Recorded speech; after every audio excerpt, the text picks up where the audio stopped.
Hi everyone and welcome to Playdevil's review of the new Killer Instinct for Xbox One.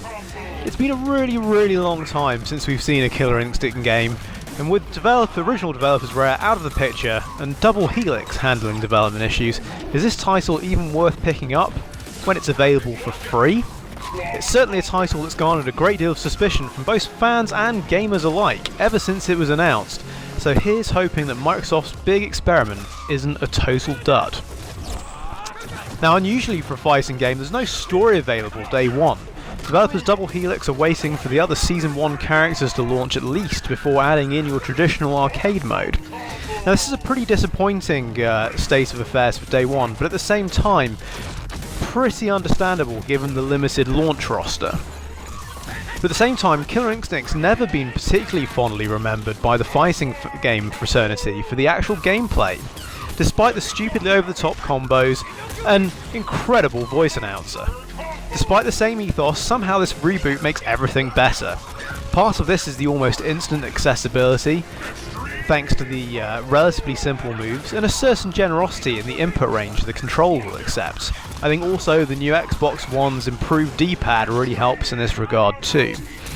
Additionally, the dojo mode, or your standard training, is really detailed and helps you step through the moves in 32 different tutorials. Whilst I wouldn't go so far as for some reviewers to call it a real revolution in fighting games, the dojo mode is still a really excellent inroad to discovering your inner fighting game champion, and it's certainly made me go from zero to hero in a pretty short period of time. However, once you really get into the game, the number of modes on offer on day one do start to wear a little bit thin, with just your two practice modes, Dojo, as I just mentioned, and then a standard practice mode where you can slow things down to practice your combos, and two versus modes, your standard versus, 1 versus 1, and then a survival mode where you keep on fighting until you can take no more.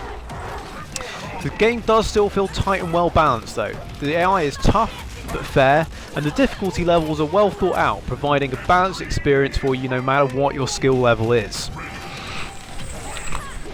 Now, on to pricing.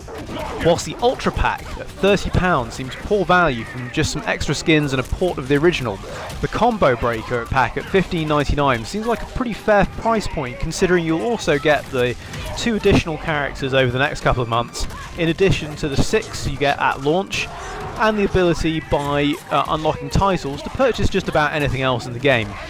There's not a huge amount kept behind a paywall, which is pretty encouraging for a free-to-play title. Obviously you can play for free as well, but you won't be able to earn achievements in this mode, so that's going to be a shame for some.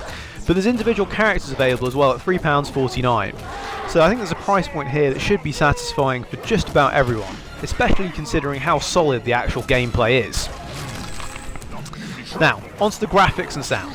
Cries of 720p and 30 FPS have surrounded Killer Instinct since the stats were announced, like angry villagers with pitchforks.